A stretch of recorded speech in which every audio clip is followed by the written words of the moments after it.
If you could travel back to 66 million years ago, you would personally witness Earth's fifth mass extinction event. This was a day destined to be recorded in history. An asteroid the size of Mount Everest was hurtling toward Earth at a speed of 100,000 kilometers per hour. In the final moments before doomsday, life continued its own story. The hard-working Edmontosaurus family was preparing to build new nests. As usual, the children at home were eagerly awaiting the food their mother would bring back. Beneath these giants' rough exteriors lay hearts full of tender love. They too wanted to give their children the best possible life. Not far away in the forest, an adult Tyrannosaurus rex stood guard with intense concentration. Today was their first hunting experience, and as their father, it had to unreservedly teach them survival skills. To the west, a group of massive Alamosaurus were happily foraging. Weighing 80 tons, this species became invincible upon reaching adulthood, though they still preferred the tender leaves at treetops to the intense competition below. Meanwhile, the oceans were also thriving. After so many years of development, the reptiles' rule had become even more firmly established. Yet even this mighty biological empire would meet its historic moment today. The asteroid finally collided with Earth. This single impact released energy equivalent to 1 billion atomic bombs. The dinosaurs weren't all killed by the initial impact. Most creatures perished in the chain reactions it triggered. First, within 1,000 kilometers of the impact site, all life was vaporized within seconds. Powerful predators like Tyrannosaurus rex disappeared just like that. The impact also deformed Earth's crust, sending seismic shock waves rippling across the entire planet. Within just a few minutes, massive earthquakes began erupting worldwide. Many dinosaurs sensed something was wrong, but nothing they did could help. Especially for the giant Alamosaurus, this was only the beginning. The situation in the oceans was no better. The earthquakes triggered wave after wave of 500-meter-high megatsunamis that ravaged both oceans and inland lakes. Floodwaters swept across countless continents, leaving coastal dinosaurs with nowhere to hide.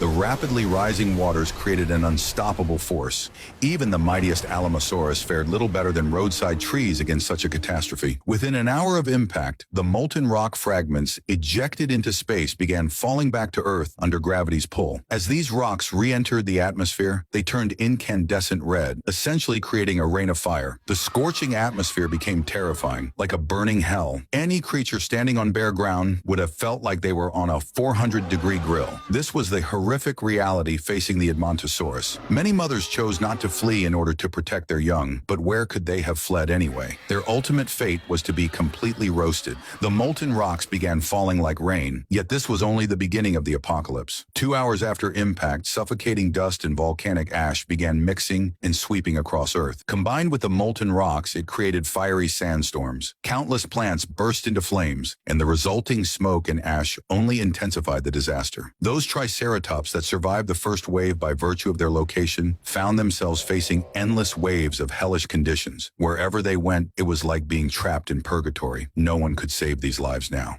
The once dominant dinosaur dynasty was buried under thick layers of ash that blocked most sunlight, while the collapse of the food chain severed their last hope. The skies plunged into eternal night as endless acid rain poured down. The oceans suffered just as much as the land. Ancient coral reefs were completely destroyed. The kings of life had now completely collapsed. This became another mass extinction event in Earth's history, directly causing 80% of species to perish. Nearly all animals over 1 meter in size died in this catastrophe. Fortunately, the accumulated biodiversity over countless years provided life with one last retreat. The massive die-off also created opportunities for marine scavengers. When the extinction's effects finally ended, hardy insects became the first life forms to re-emerge. In short, all surviving animals shared two key traits: small size and strong adaptability. As the haze cleared, small reptiles, amphibians, and mammals gradually emerged. During that glorious dynasty, they had been at the bottom of the food chain, but now they became the ultimate victors. Yet even after extinction, fragments of the mighty dinosaur lineage survived. Some bird species carried traces of dinosaur ancestry, and they would eventually reclaim terrestrial dominance, just like their ancient ancestors.